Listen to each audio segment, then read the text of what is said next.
OnePlus's dual camera promises amazing results, but is it truly the best smartphone camera out there? Let's see. In daylight, both front and back camera produce amazing results, but as soon as you start losing light, the first problems with sharpness appear. I could not get a sharp picture in low light, or even if it was sharp, there was this weird artifacting going on that made it look really weird and really unnatural. Even the bokeh itself had this weird artifacting. And the same goes for colors. Sometimes they would be nice and vibrant and really vivid, and at other times they were completely washed out. And not in a good way. But this camera does pack some interesting features. For example, the Pro mode lets you shoot in RAW. You can set the shutter speed, you can set the iris, you can set the ISO. It's like everything is there for you to manipulate and to create a truly best photo you can think of. So for the true photographers out there, just get a DSLR, don't shoot with your phone, okay? There's portrait mode, something very similar to the iPhone 7 Plus mode, and it does quite a good job. All these fake portrait modes look kind of silly to me, so that is a live representation of how I feel being shot with a portrait mode. But yeah, it does quite a good job. It has a bit of a problem with spiky hair, so the hair on my head is not really traced well, but for the most part it looks okay. If you just want to snap a quick picture of your mother to put it on Facebook, she will be very happy with this portrait mode. Video.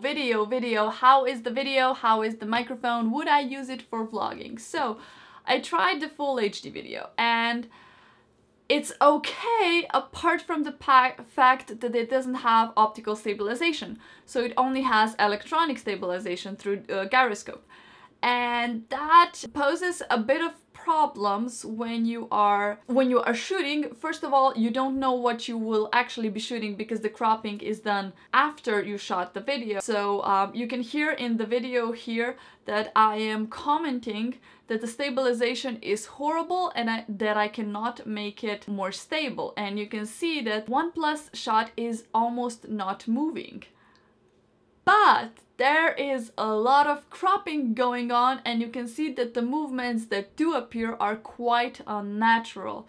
They are quite forced. They are an absolute result of the electronic image stabilization. A nice sunset, and you can see how the different phones are coping with it.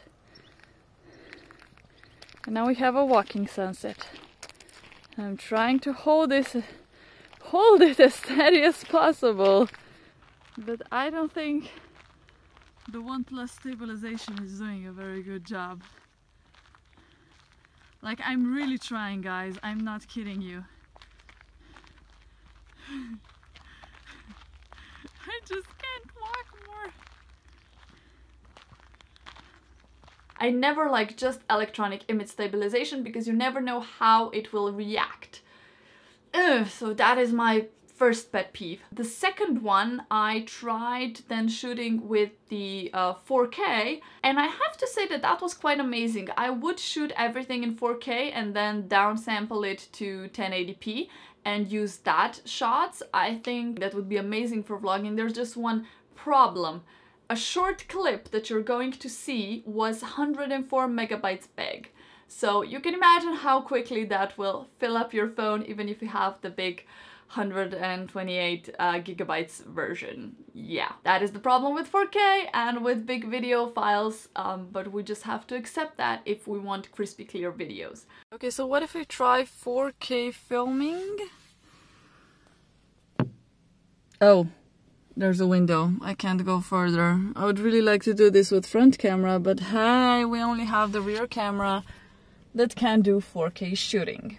And it's limited to 10 minutes, so we will end this now. Apart from that, the microphone was surprisingly good. I will not say it was perfect, but it was surprisingly good. So as long as you don't cover it with your hand, which can happen pretty quickly, especially if you're holding your phone like this on the bottom, it will be quite nice. So would I use it for vlogging? Yes, but I would use some kind of mobile phone stabilization like the DJI Osmo, like the one on the stick. As I said, I like it for video, I hate it for pictures. Low light is horrible and I cannot go over that. I really can't. So who would I suggest this phone to? I would suggest this phone for somebody who absolutely prefers the speed of the phone and doesn't actually need the camera. So if you're really like using the phone and you're not doing much with the camera, you need camera just occasionally and it doesn't have to produce amazingly crazy photos, then this phone is probably for you. But if you are heavily dependent on social media and heavily dependent on your phone's camera, then I would maybe give it a second thought and maybe look through other phones that are also available on the market. They might be a lot more expensive, but at the same time, like really no. If you really need the photos, don't go for this camera. But it is true, hey, one big disclaimer, it is true that this low light thing might be due to software, so maybe an update will fix that. I was testing the phone a couple of days ago, so I think it was like, what, the beginning of July? So if you're watching this video and there's like 2 or 3 months past the July, you're in September or October, maybe consider finding newer reviews and find out if the camera got any better with updates. Because right now it's not good. And I really hope that in the future they will fix that, because it would be amazing if such a nicely priced phone would produce good quality photos. And these aren't really good. So yeah, that was my opinion. I am very harsh when it comes to my phone's cameras. And I would like to know your opinion on the OnePlus 5 low light conditions. Let me know in the comments down below. There's a subscribe button. Check out another video. I have a bunch of them, and I will see you soon. Bye!